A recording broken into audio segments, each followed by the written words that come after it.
Boa noite aos que estão nos acompanhando, né? Estamos abrindo aqui uma sala de libretos, né? Que obviamente se refere, né, à Universidade de Porto Alegre, 249 anos. Estamos eu, né, e o Paulo César, o Foguinho, a Libretos, né, nos convidou exatamente porque no nosso trabalho, né, com a Libretos, Porto Alegre é o cenário, né, das histórias que a gente decide contar, né? Não é uma Não é uma comemoração, não é? Nós não estamos em condições de comemorar muita coisa. Pelo contrário, a cidade está numa situação de impactada, né, com a pandemia, né? Com a pandemia por si só já seria um problema muito grave, mas também, não é, pela falta de responsabilidade das pessoas que deveriam, né, estar gerindo, né, esse assunto de uma forma adequada e não tão. Então a gente está vendo todo momento uma quantidade enorme de pessoas se contaminando, não é? Amigos nossos, pessoas perdendo a vida, pessoas perdendo seus entes, né? As pessoas sofrendo, né, nas UTIs, né, nas instituições de saúde. Então não é para comemorar, é para aproveitar o gancho, né, como a gente diz, e falar do nosso trabalho, falar de Porto Alegre, enfim, né? É, eu e Foguinho já nos conhecemos há muito tempo, somos da mesma geração, né? Eu sou um pouco mais velho, então eu vou ter primazia na hora da vacina, vou ser vacinado antes, é a única vantagem que tem.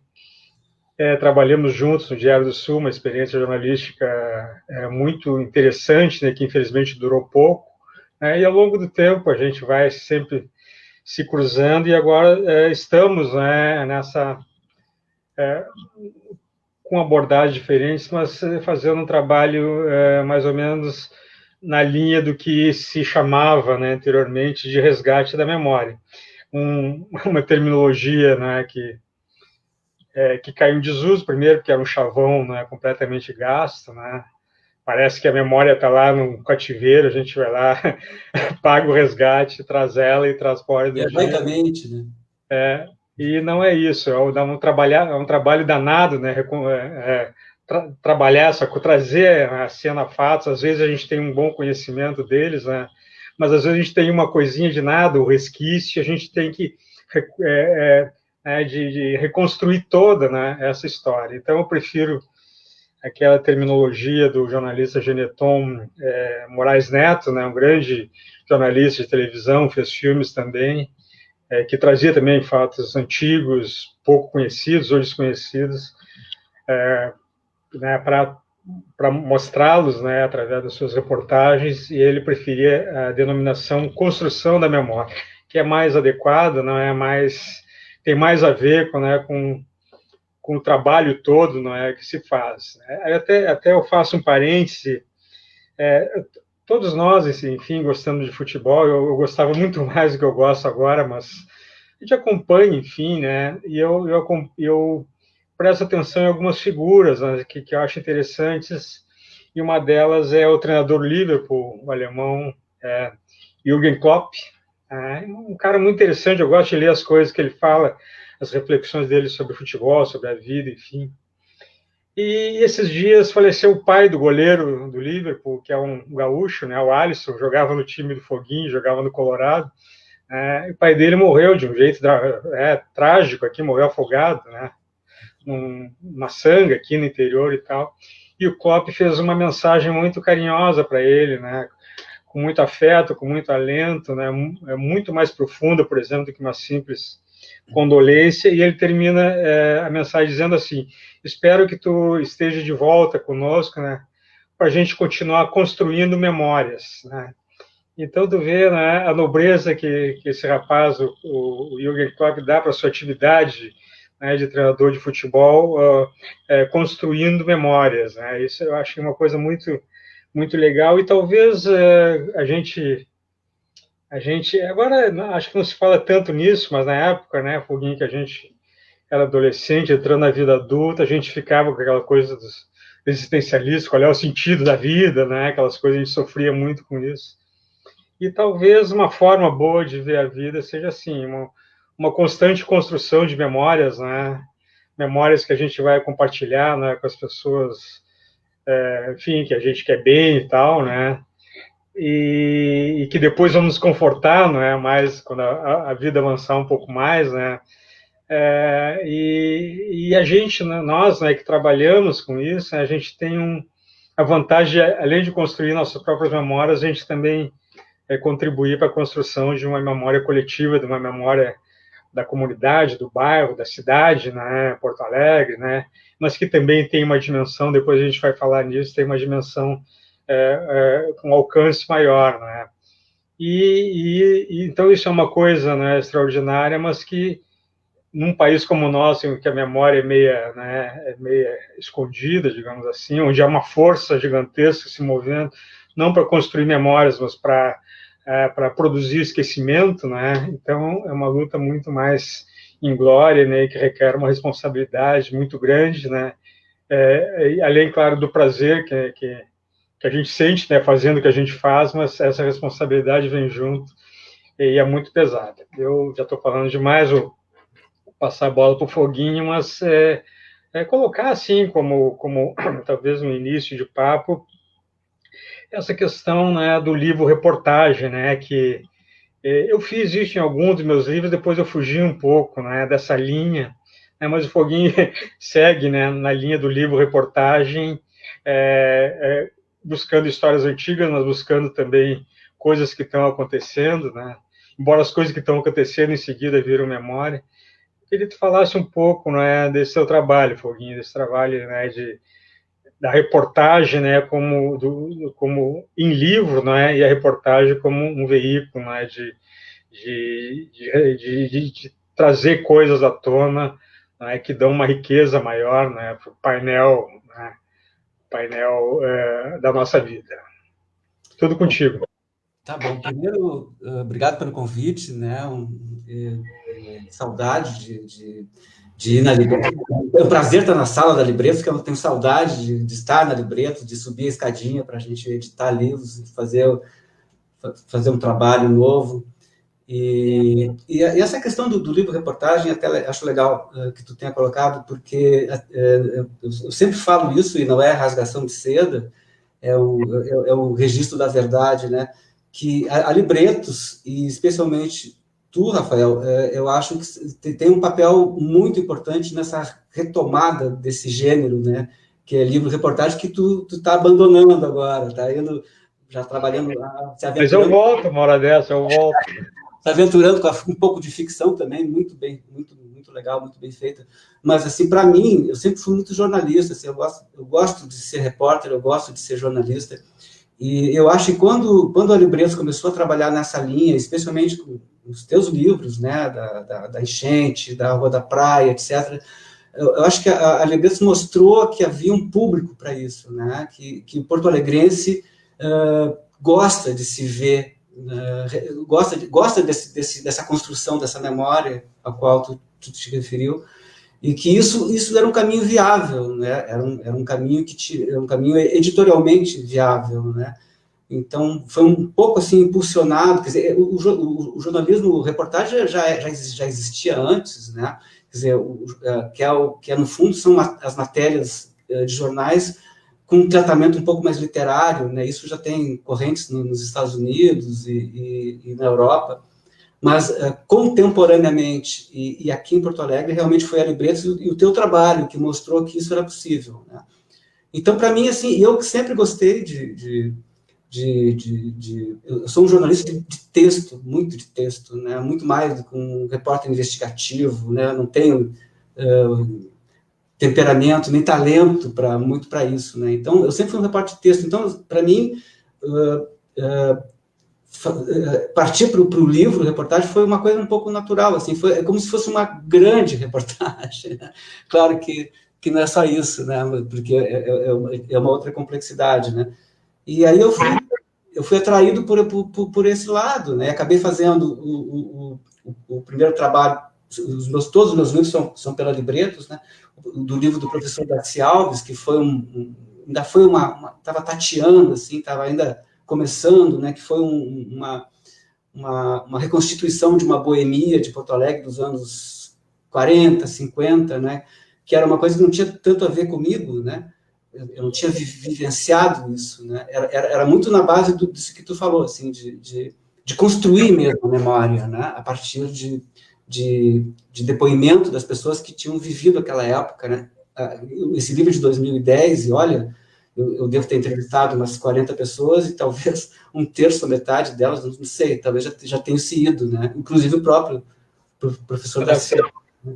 Que eu conheci, na verdade, eu conheci o Darcy Alves na boemia da Cidade Baixa, na primeira década do século, e ele era um personagem histórico, né, que tinha toda uma história de décadas passadas, mas ele, ao mesmo tempo, ele era uma presença muito ativa, né, e ele tinha uma comunicação com a juventude que andava ao redor, os músicos jovens, de chorinho, etc. Muito impressionante, foi o que me fez pensar em fazer um livro sobre ele, né? Mas eu considero assim que a partir da Esquina Maldita, que eu acho que eu achei uma linha, assim, eu encontrei um caminho, né? Que é um pouco diferente, assim, né? Que do que tu faz, um pouco diferente do que foi o livro do Darcy, que é me voltar mais para a história recente, né? Para a história mais quente, mais viva. Mais próxima. Oi? Mais próxima, né? E até porque se teve essa vivência, né? Eu tive muita vivência lá, tu também, né? Então, claro que isso ajuda também, né? Embora assim, por exemplo, na Esquina Maldita, que era um gueto boêmio dos anos 60 e 70, ali no finalzinho do Oswaldo da Aranha com a Sarmento Leite, era o ponto boêmio que juntava os militantes políticos contra a ditadura militar, e ao mesmo tempo aquela fauna de hippies, de transformação de comportamento, aquela coisa de falar, de discutir homossexualidade, discutir feminismo, ao mesmo tempo discutir cinema, discutir literatura, né? Eu pessoalmente, eu vivi muito pouco, assim, porque eu peguei o finalzinho, mesmo quando eu fiz o Esquina Maldita, claro que a vivência que eu tive da época estava ali presente, né, porque eu tinha passado, tinha visto, né, mas eu tinha sido muito mais uma testemunha do que um participante daquele cenário, daquele espaço, né. Então, foi também um trabalho de construção, né, mas de construção a partir do depoimento das pessoas. Eu acho que isso que tem muito a ver com o meu trabalho, assim, que é o registro oral da história que está passando, né.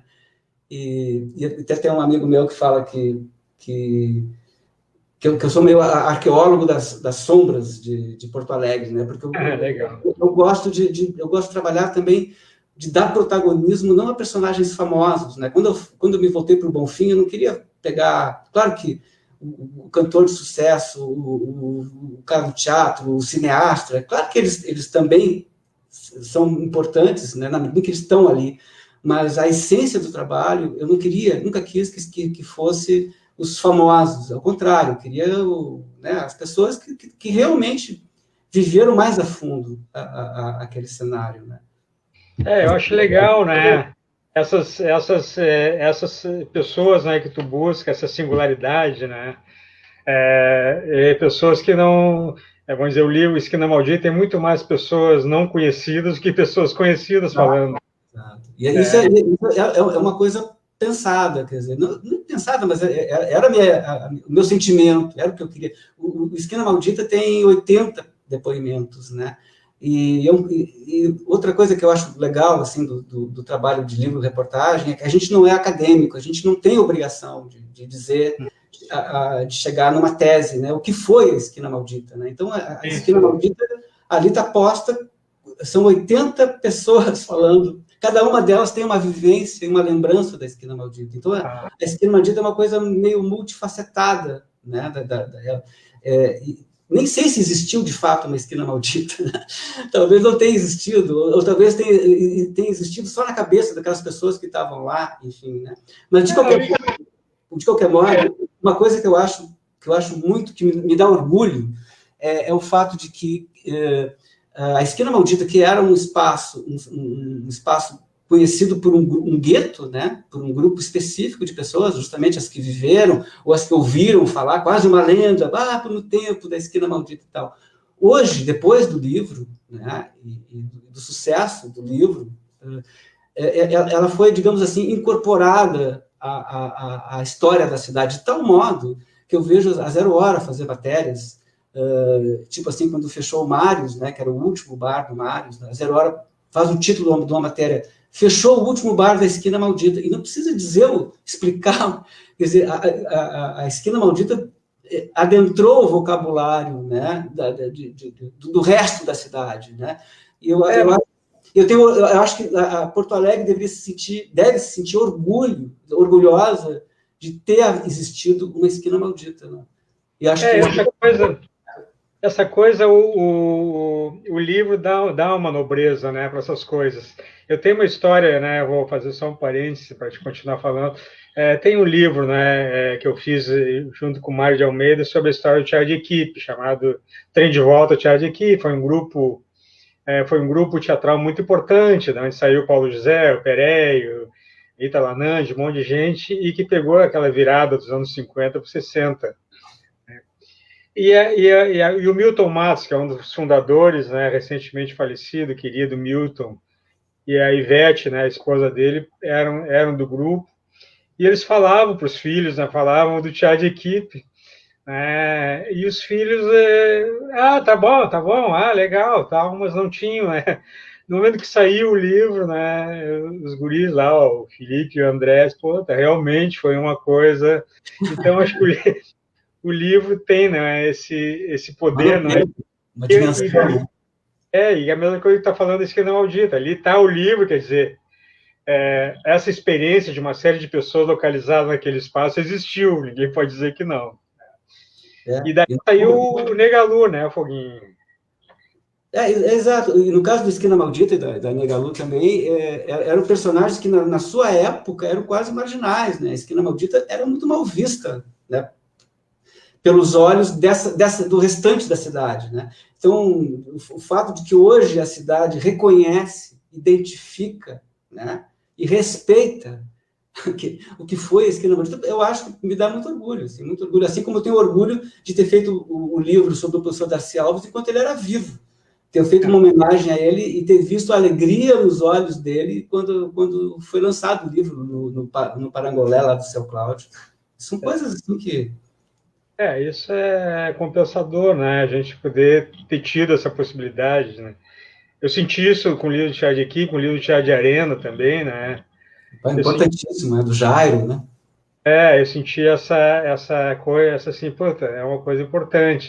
Teatro de arena era uma coisa que existia, as pessoas iam lá, resistia como podia, né? Sofriam todo tipo de pressão, né? Então, ter feito o livro também é uma coisa que consolida e a gente, fiz esse troço, legal, já cumpri, né? Já cumpri uma parte, né, da minha missão, né, terrena, digamos assim. Olha, é a capa do livro. É a capa do livro do grande Rick Bowles, né, que faleceu recentemente, eu acho que foi uma questão de meses, né? Não sei se 3 ou 4 meses, né? Um grande artista da cultura pop, né? Fez capas de discos do Gilberto Gil, cenografia, um cara realmente muito, muito bom. A capa é linda. Tem um mistério todo nela, né? O curioso é que nós não tínhamos foto para colocar na capa, e aí que nós tivemos a ideia de pedir para o Rick uma ilustração, e foi a melhor ideia que a gente podia ter, mas é muito significativo, né, que não existia, além de não ter celular, além de não existir o hábito de tirar fotos, como a Esquina Maldita era frequentada pelo pessoal da esquerda, e bastante frequentada pelo pessoal da polícia também, pelos, né, os agentes da repressão. Então, se alguém fosse tirar uma foto ali, eu acho que ia ser execrado, né? Porque quem tirava foto era rato, né? Passava por rato. Né? A única foto da Esquina Maldita que nós tínhamos era a foto do casamento do Ico, do irmão do Ney Lisboa, que foi no cartório ali ao lado. Então aparecia a Esquina Maldita no meio de... que o cartório é do lado ali, né? O cartório ao lado, exatamente. Tem uma foto do casamento do Chico e da Beth também, não? Não, só conta a história. Conta a história, mas não, acho que não foi ali, não. Não, é de outro casal de teatro, meu Deus. Eu vejo aqui, para não cometer. Realmente tinha, exatamente, tem razão. Tinha uma foto de uma atriz e do... Eu já vejo aqui, já confirmo quem é.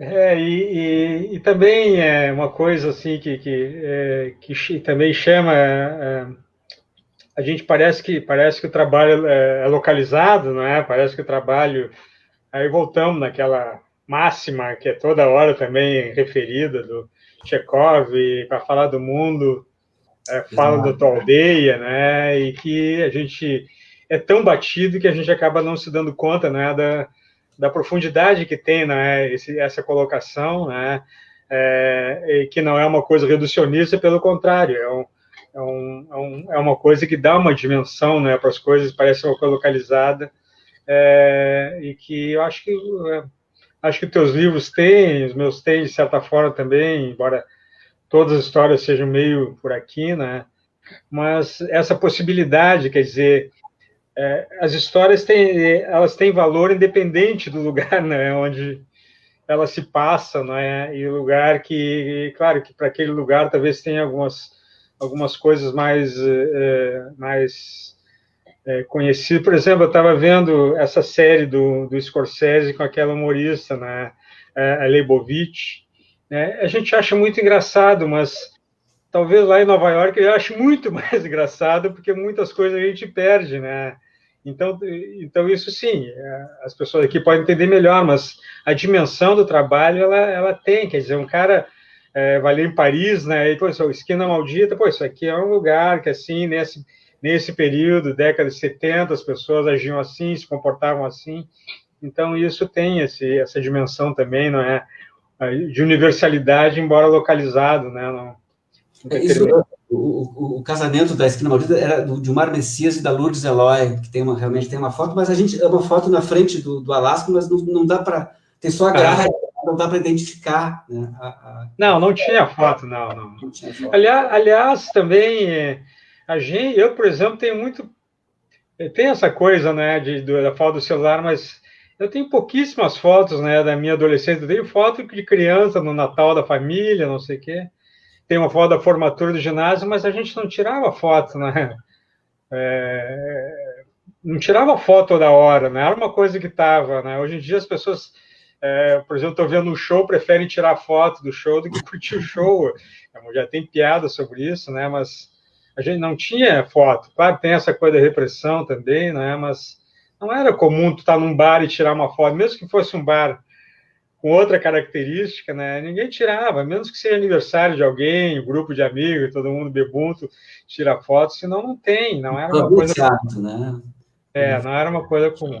Olha, tá ali a foto do Alasca, né? Do Alasca, exatamente. Mas isso que eu ia no Mares, porque o Alasca tinha chopp, o chopp era mais caro, então eu ia no Mares que pelado, né? Tomava cerveja. O preço da cerveja igual do chopp, a cerveja tinha mais, mas às vezes ia. Alasca. Eram 4 bares, né? O Estudantil, Copa 70, o Alasca e o Mares. Cada um tinha a sua característica, né? Mas isso que, só para complementar isso que tu falou, que eu acho muito legal também, que é uma coisa também que eu me preocupo, assim, mostrar cenários e personagens de Porto Alegre, mostrar de que maneira eles refletem fatos, acontecimentos que estão acontecendo naquele momento em todo o mundo, né? E a via inversa também, de que maneira os fatos globais se expressam, se materializam em personagens locais, né? Então, a Esquina Maldita é um exemplo perfeito disso, né? Porque a Esquina Maldita refletia um movimento de contracultura, de contestação jovem, né? Que se dava em todo o mundo na década de 60 e 70. Né? Por outro lado, se tem algum lugar em Porto Alegre onde isso se materializou, foi na Esquina Maldita. Né? E a Negalu é um personagem pioneiro, é um negro homossexual que teve a coragem de assumir a sua homossexualidade num ambiente de classe média, de uma Porto Alegre extremamente provinciana, nos anos 60 e 70. Né? Mas, naquele momento, já acontecia no mundo inteiro uma libertação, né, de hábitos e costumes, de comportamentos sexuais. Então, ela reflete, né, um movimento global e, ao mesmo tempo, ela é um personagem extremamente local, né, que se apropria dessa coisa que acontece no mundo todo e para a própria vida, né, para fazer acontecer. Tá certo, né? E tinha essa coisa de coragem, né? Não, por exemplo, não se vergava, né? Pelo contrário, desfilava, era uma ironia, assim, um sarcasmo, né? Na relação com as pessoas, né? Um permanente deboche, né? E tinha esse orgulho todo, né? Orgulho de si mesmo, né? E que uma coragem, né? Uma coragem enorme, assim, uma coragem de vida, né? isso transbordava, né? A Negalu transbordava essa coisa toda, né? Não, nunca via cabeça baixa, nunca via, né? Claro, eu digo assim, aparição em público, né? Tinha A figura pública, né? essa figura, né? Muito rica, né? Muito rica que, enfim, marcou época na cidade, né?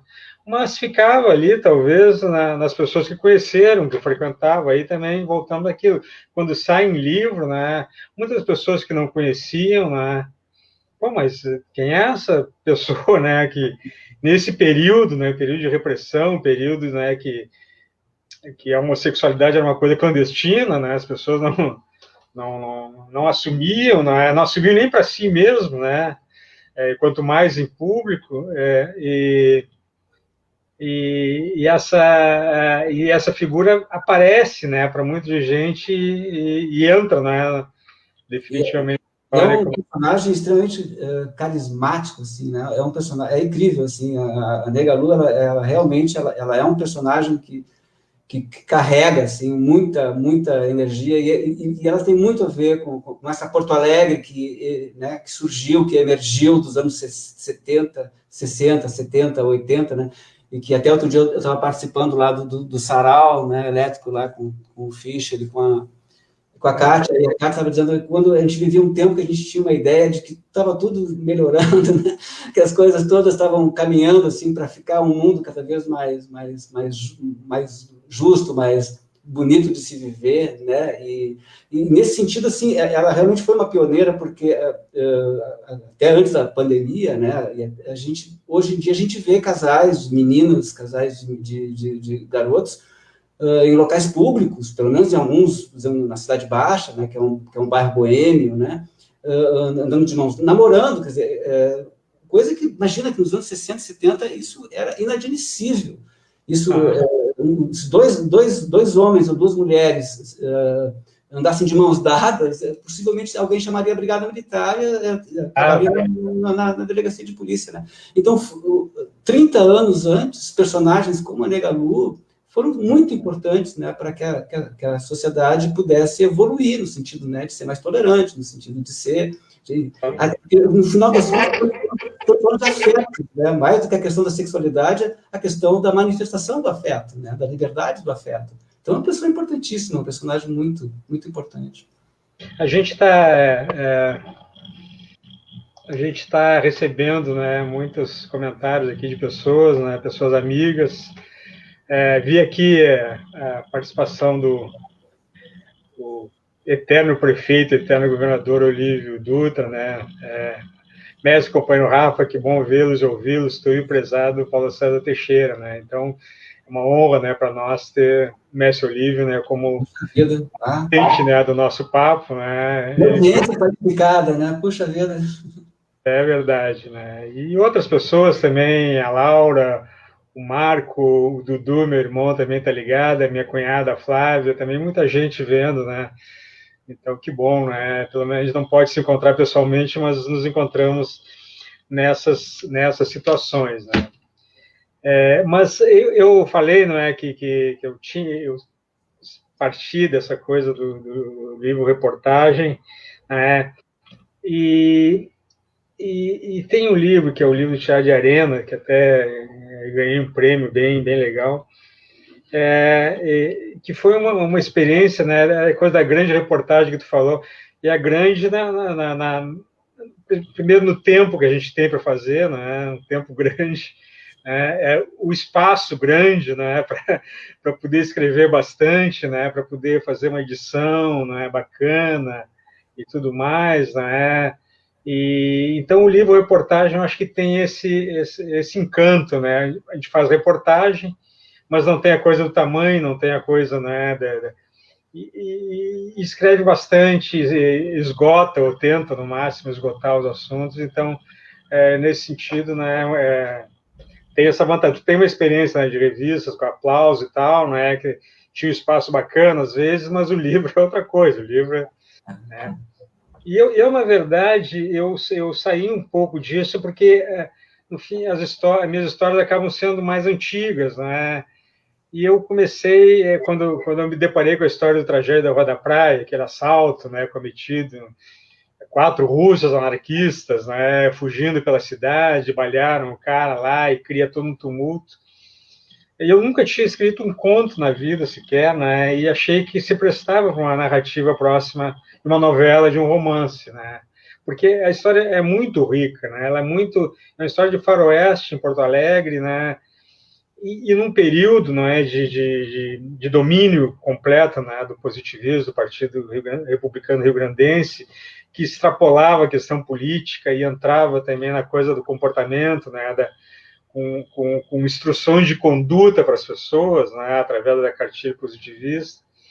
Então permitiu assim fazer um painel muito enorme assim da coisa da religião, da cultura, e era uma época de cultura florescente, né, com uma geração brilhante de escritores aparecendo, na época que o cinema aparecia, bonde elétrico, todas as coisas da cidade se transformando, né, com a arquitetura do Theo Witherspoon, né, então a cidade que era pacata ali, era despretensiosa, né, até o final do século XIX, ela se transforma de uma maneira impressionante.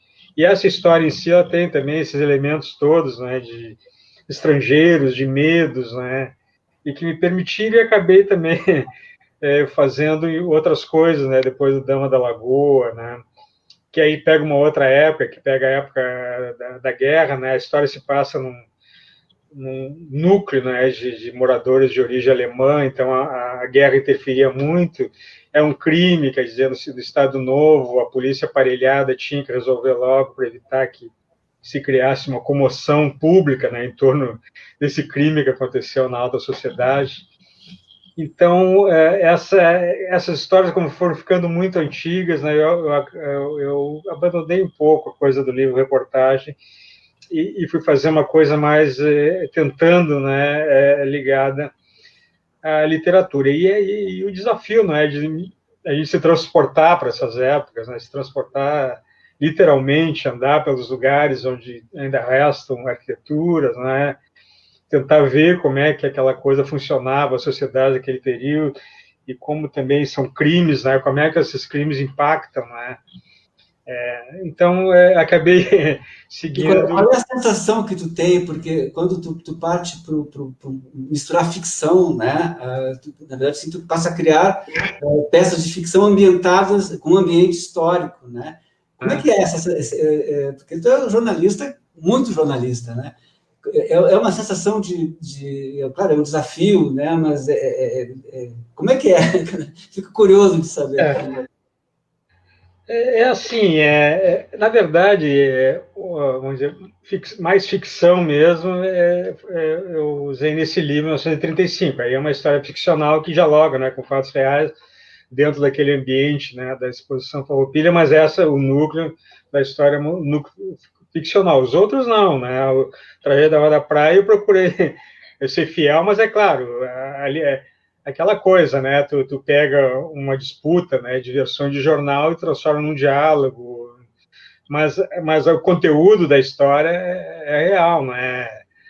Então não crio o personagem nesse caso, pego esse personagem. É claro que tem que construir o personagem, né, a partir, né, do que tu conseguiu pesquisar sobre ele, a partir, né, das interferências, né, que ele tem na história, tu tem que construir de uma forma muito responsável, porque as pessoas não estão mais vivas, né? Mas os descendentes estão, né? Os descendentes estão e vão cobrar. Eu me lembro do Dama da Lagoa, o delegado, né, que investiga o crime é o Gadré, que é, né, dessa família dos Gadré aqui da TV Pampa, né?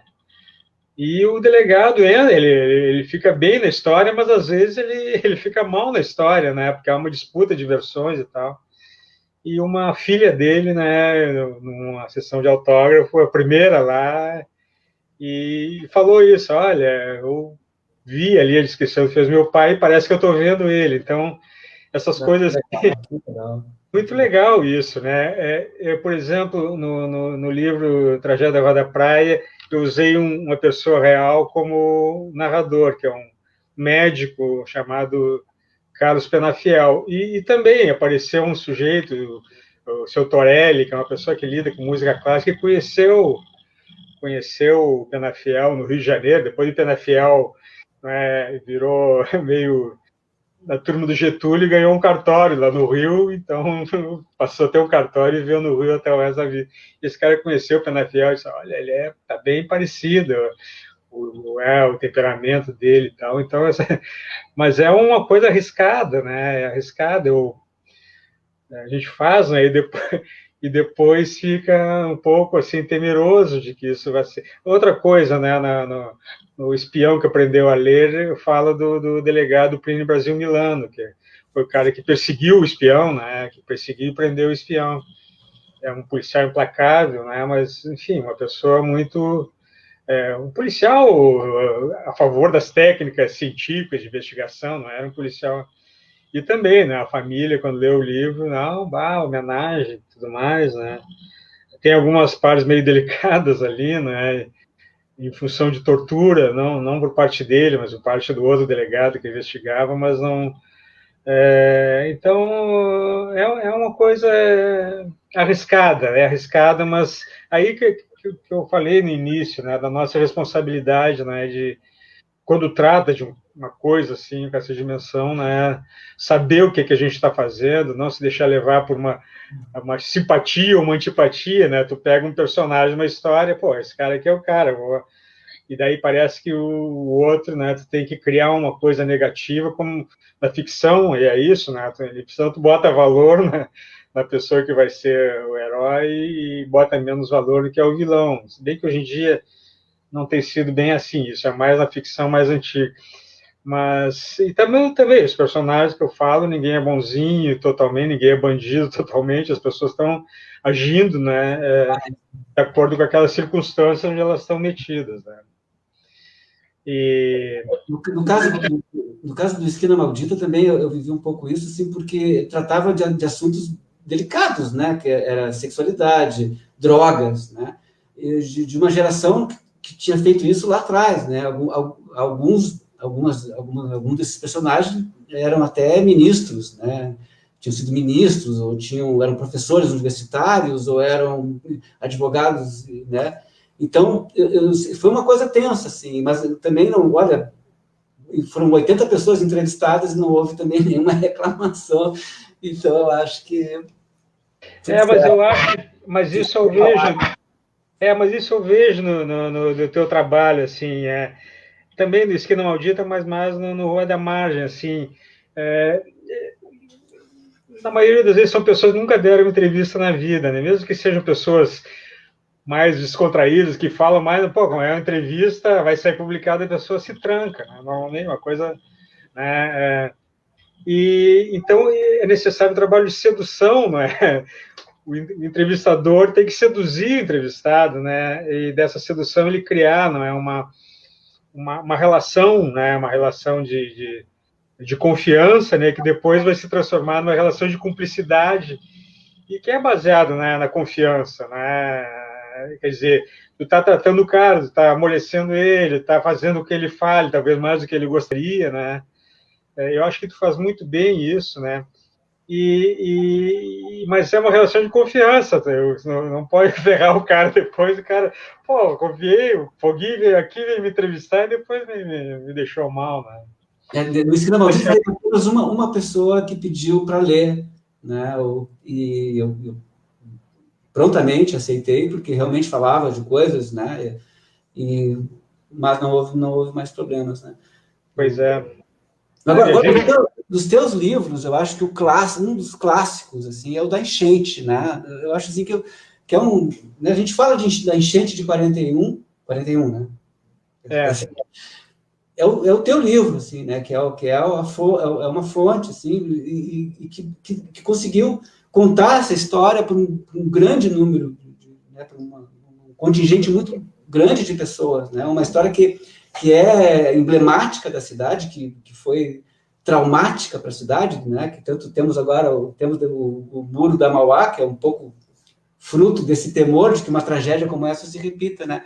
E eu acho que ali eu acho que foi onde ali tu acertou mesmo, assim, né? Ali tu fez a coisa assim, tu marcou realmente ali um fato histórico de Porto Alegre, contado de uma maneira que é atraente para um grande público.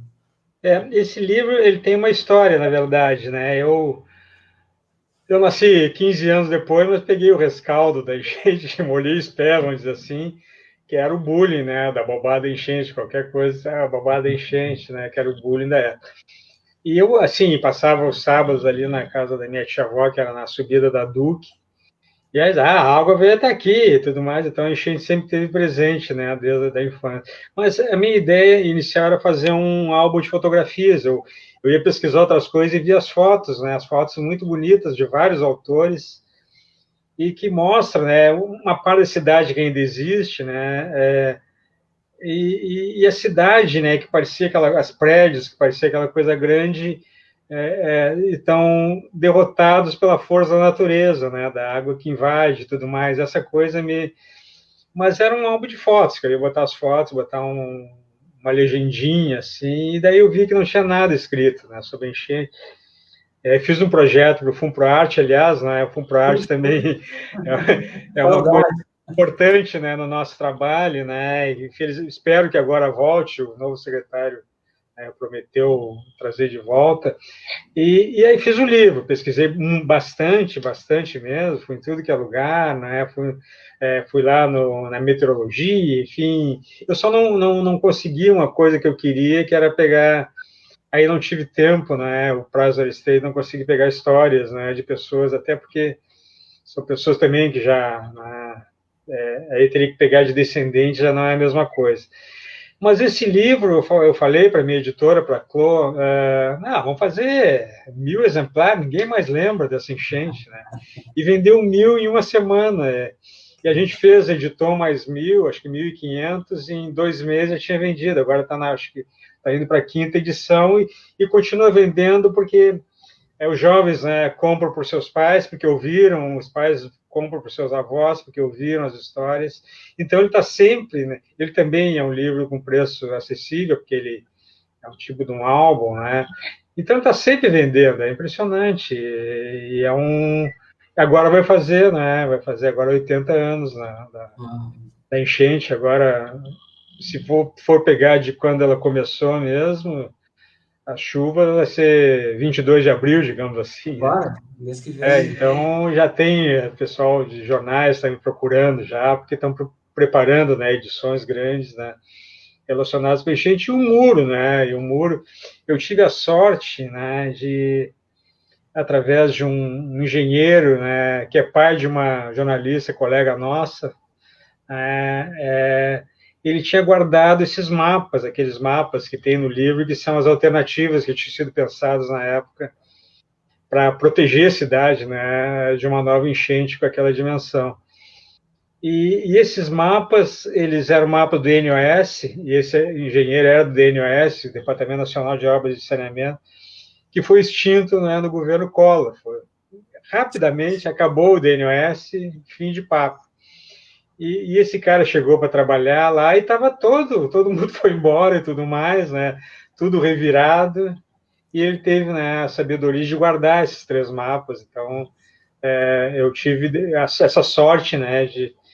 Não é sorte, tu vai procurando. O cara mora em Torres lá, não é? Fui até lá falar com ele e consegui reproduzir essas 3 alternativas. Então, e que é o muro, né? Que está aí até hoje, né? Enfim, atravancando, né? Atravancando a cidade, né? Mas também nem é o caso de tocar agora, mas mais do que o muro, o caso está fechado, né? Está fechado há mais de 10 anos, né? Está apartado do rio, né? Do rio ou do lago, é uma outra questão. Apartado do Guaíba, né? A cidade apartada, pelo menos ali naquela região central, né? É a discussão que se faz. Né? Exatamente. Então, tu vê, por exemplo, que alguém que tem 20 anos hoje, então que tinha 10 quando fechou, vamos baixar um pouco, alguém que tem 18, que tinha 8 quando fechou, não tem nenhuma referência. né, do Guaíba, do cais, né, daquela paisagem bacana e tal, não tem nada. Então a cidade vai perdendo essas coisas, né?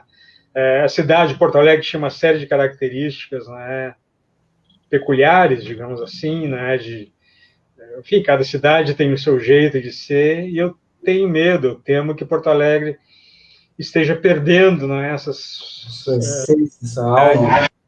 A sua alma, né, porque tudo fica muito, as cidades vão ficando muito parecidas, né, porque as coisas que caracterizam a sua arquitetura, né, dos seus hábitos, né, essas coisas vão se banalizando, se perdendo. Eu tenho a impressão que Porto Alegre não está nada bem nesse sentido, né? Além de mal cuidado.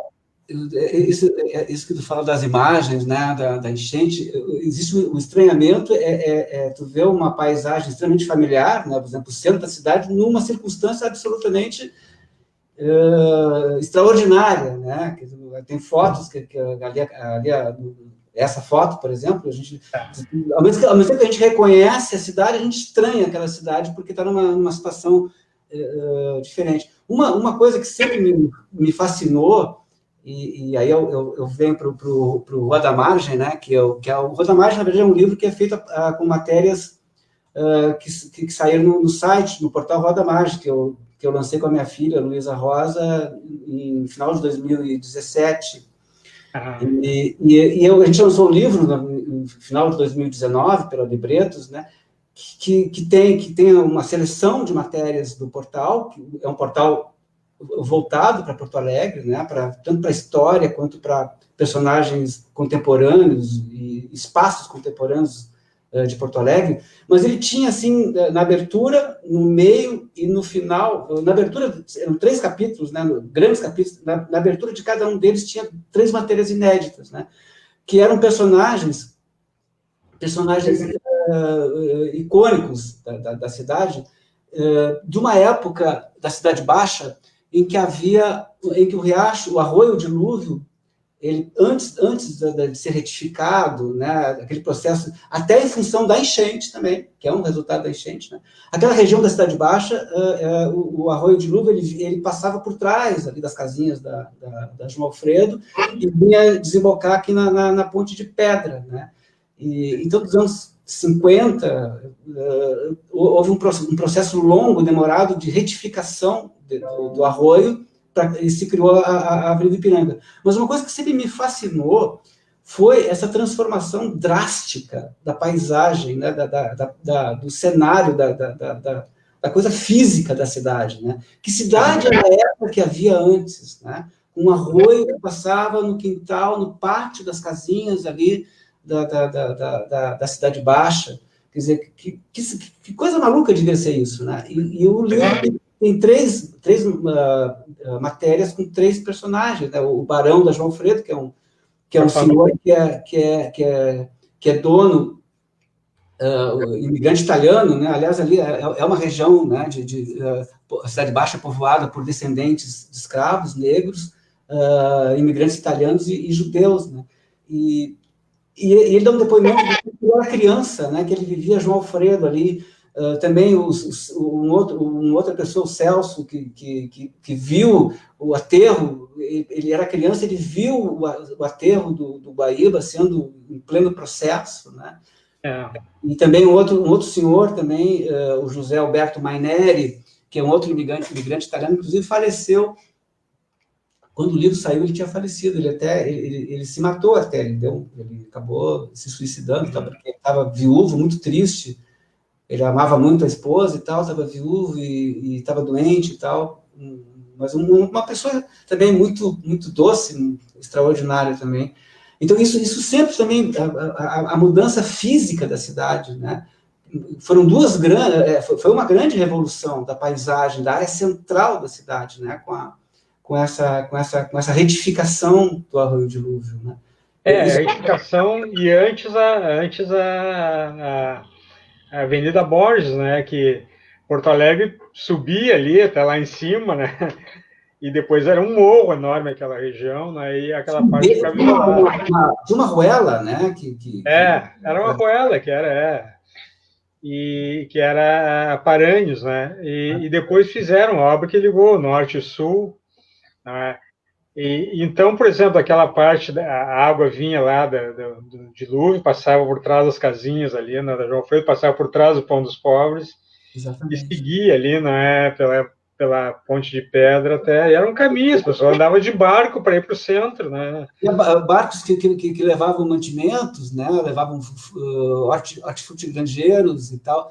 Aí tu imagina a Cidade Baixa, tu tá ali tomando uma cerveja no bar e passa né, um barquinho. Aqui, É pois é. outra cidade, né? É outra cidade, não é a mesma cidade. Né? Tem um cara, um fotógrafo americano que andou aqui, ele fez um trabalho fotográfico, não sei se chegaste a ver, muito interessante. Ele pegava uma foto, por exemplo, antiga, né, fazia um corte diagonal e emendava com uma foto atual. E é um trabalho super legal, é uma coisa assim. Tem gente que não gostou, que achou que era uma intervenção indevida, enfim, tem gente que dá palpite para tudo.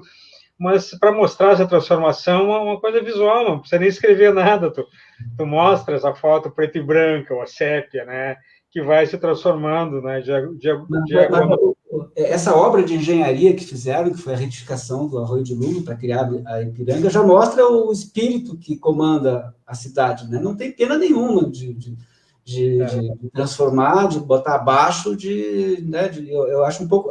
E por essa linha do que tu falou, realmente a gente fica preocupado, porque a cidade vai ficando feia, né, vai perdendo a sua identidade, vai perdendo a destruição de prédios, do patrimônio histórico da cidade, que não, parece assim que não há nenhum cuidado, não há nenhuma vontade, né, de se preservar a memória, de se preservar a história da cidade, né? E isso até... prédios novos absolutamente feios, e tudo em nome da grana, né, a força da grana, né?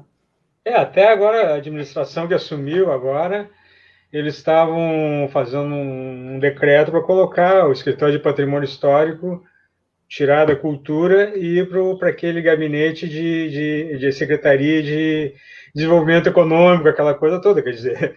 Facilita a destruição. Vai colocar, né, colocaria esses prédios sob a sede da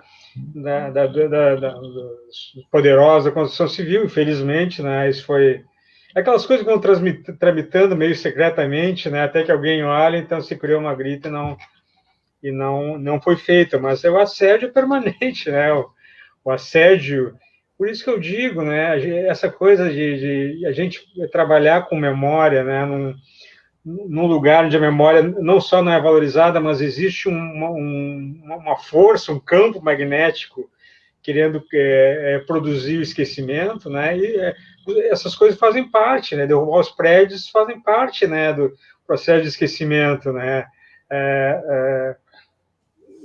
Enfim, a gente vê, por exemplo, né? Eu estava vendo agora na Argentina essa semana, né? Se registrou lá os 45 anos do golpe militar, né? E houve uma série de programações. O Ministério da Cultura fez um enorme de uma atividade cultural para lembrar, né? Não para esquecer, para lembrar que houve uma ditadura. Futebol, River e Boca também se engajaram na campanha. Os times de futebol lançaram notas, né? Condoendo, né, com seus íntios, né, seus torcedores que perderam entes no processo da ditadura, quer dizer. E aqui, pelo contrário, aqui o presidente da República entrou com uma representação no Supremo pedindo o direito de comemorar o 31 de março, né, que é proibido, né, comemorar, né, existem deliberações sobre isso, até a própria Constituição.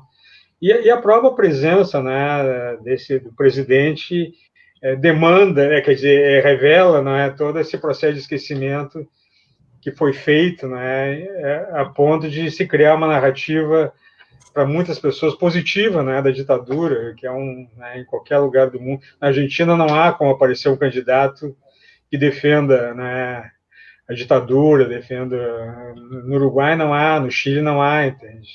Então porque foram bem tratadas, a memória desse período foi bem trabalhada, entende? Isso que eu quero dizer, né? Mesmo na África do Sul, que é um processo muito mais complicado, mas ninguém defende o apartheid, mas claro que ainda existe racismo, etc. e tal, mas pelo menos não tem coragem de defender abertamente, né? E aqui nós chegamos, as pessoas têm orgulho defender esse tipo de Agora a gente vê essas coisas de supremacia branca, vê essas coisas, né? Por exemplo, eu trato muito nos meus livros, no Fim da Linha tem isso, no próprio Dama da Lagoa, feminicídio, né? Quer dizer, o machismo levado ao seu extremo é colocar em risco, né, a mulher e tudo mais. Tem várias histórias minhas, esse feminicídio está presente porque era assim, né? Que era assim, porque a sociedade tem um julgamento no Fim da Linha, né, onde é que eu reproduzi com base em documentos, que é um libelo do machismo, né, que é uma defesa explícita do machismo, e, bom, se avançou bastante, né, as mulheres conquistaram muitos espaços, a legislação, né, foi também voltado um pouco, né, para coibir isso. No entanto, o feminicídio continua acontecendo todo dia, né? Todo dia o homem continua se achando dono da mulher, o homem continua achando que a mulher é sua propriedade, né? Pode ser que faça um discurso que não, mas na hora H isso vem à tona, na hora da crise, na hora da violência, né? E as pessoas também se armando, é muito fácil do cara perder a paciência, pegar um revólver. Então são coisas que não se resolveu a nível da sociedade, né? Se resolveu em vários aspectos, né? Talvez legal, talvez de um suposto uma suposta ideia geral de que o machismo é ruim, o racismo é ruim, a homofobia é ruim, mas continua existindo. Você evoluiu muito. Isso que é o que nos resta é fazer o nosso trabalho bem feito, né? Contra a maré, né? Porque eu acho que também isso é um processo, né? De algum modo também melhoramos, né? Se a gente, como eu estava dizendo, né? Na época dos anos 60 e 70 da Negalu, era mais barra pesada, né? Quer dizer, no caso do feminicídio, os tribunais justificavam, né, que o marido matasse a esposa, alegando defesa da honra e coisas desse tipo, né? Quer dizer, mas é um processo dialético, né? Vai, volta, mas eu acho que a gente tem que ser otimista, né? Eu espero que isso que a gente esteja vendo agora no Brasil seja o último suspiro, né, de uma extrema direita que não tem lugar no futuro, né? Não tem lugar no futuro. Então, na verdade, assim, é impossível tu imaginar que a humanidade vá seguir esses valores que eles defendem, né? Então, eu tenho que dentro do processo de, né, de vai e vem, é um dos últimos suspiros, pelo menos eu gosto de pensar assim, né? Não, eu acho que é continuar, é punir, né? No caso da situação já consumada, né? É punir. Eu falei com uma pessoa, né? Uma socióloga que eu conheci, uma mulher espetacular, a Valquíria, e ela me colocou uma coisa, né, sobre o machismo, aproveitando que a gente está tratando disso. Ela diz assim: nós temos, né, o marido que agride a mulher, né, nós temos condições de proteger a mulher por um tempo, numa casa de acolhimento, numa medida restritiva, né? Mas e o cara? O cara vai preso por um período, 2 meses, sei lá, e ele volta, né, para casa, ele volta para sua comunidade, né? E muitas vezes a mulher, ou porque gostava do cara, ou porque é dependente econômico, ou porque por alguma razão, acaba aceitando ele de volta, né? Mas qual foi a preparação feita? O que esse cara recebeu durante a sua punição, né? Que tipo de coisa? Daí ele volta à comunidade, o cara lá, o corneteiro lá, pô, a mulher te denunciou a polícia, tá um frouxo e tal, e vai se criando, né, essa coisa, e que parece que fica um ciclo. Então, ela, por incrível que pareça, as pessoas ficavam assustadas, né, ela defendia uma reeducação, né, desse marido, né, uma reeducação desse marido, para que ele não volte a agredir a sua esposa, né, porque se não tiver isso, ele pode ser que ele enfim, se recupere por si mesmo, mas é muito difícil. Então, os casos de reincidência, ela fez esse estudo com base na quantidade de casos de reincidência que aconteciam, né? Então, isso também teria que ser uma preocupação de política pública, mas, é claro, tem tanta política pública, né, que não é feita adequadamente, né, que talvez isso fique para o segundo, terceiro plano e o problema não se resolve. Mas olhando pelo outro lado otimista, hoje nós temos também deputadas, vereadoras muito combativas, né? Isso, exatamente, né? Eu acho que isso também é muito positivo. Um bom sinal, né? É muito positivo. É um fenômeno, que não é um fenômeno por acaso, porque eu acompanhei mais ou menos, são mulheres que elas não vieram assim de uma hora para outra, né? Não foi um fenômeno eleitoral, é uma coisa que elas trabalham há muito tempo com comunidades, né? Elas vêm com por exemplo, essa menina, né, que a mais votada, ela trabalha muito, né? A Karen, né, trabalha muito, muito, muito, né? Tem uma rede de pessoas que trabalham para ela nos bairros e tal, então isso é uma coisa construída, não é o fenômeno, entende? É uma coisa que é trabalhada. Fernanda, né? A Fernanda também, eu admiro muita coragem. Muita coragem. Lá no Congresso e tal. Isso. Então, toda a força para ela. Olha só, chegamos 1h, 1 minuto e alguns segundinhos aqui, então, infelizmente o papo está super bom, né? As pessoas estão participando bastante, mas temos que encerrar. Agradeço muito, né? Primeiro o convite da Libretos, né? Mas agradeço muito também a tua disponibilidade, a oportunidade, né, de bater um papo, né? Eu esqueci de dizer, fizemos um título do evento aqui, Relatos à Margem, né, que junta o título Relatos Insólitos de Porto Alegre com a Rua da Margem. A gente estava pensando num título e saiu meio assim, mas ficou bacana, não ficou mal. E agradecer muito para ti, né, dizer que os livros, enfim, são encontráveis, né? Se bem que os livros do Foguinho quase todos estão esgotados já, né? Mas tem o Rua da Margem, né? Que tem alguns exemplares, né? Ali os Relatos Insólitos. E tem o Rua da Margem, né? O site, a página, né? Que as pessoas, muitas das histórias do livro, muitas histórias que estão, né, no site não estão no livro, porque foram escritas depois e tal. Então, o livro tem essa continuidade, né?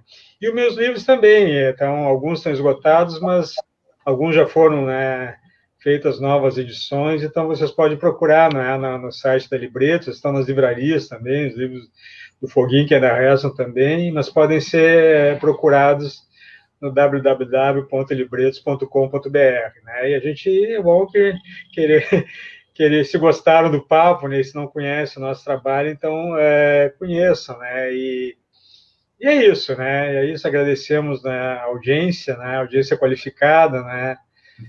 Que nos acompanhou. Quer falar alguma coisa, Foguinho? Vou agradecer de novo a Clô, o convite da Clô, enfim, foi bom, foi muito bom voltar a conversar com vocês e sentir um pouco do clima da Libretos, né? Tá certo. Obrigado, um abraço a todo mundo. Tá bom. Então, pessoal, valeu. Muito obrigado, tá? Até a próxima Sala Libretos.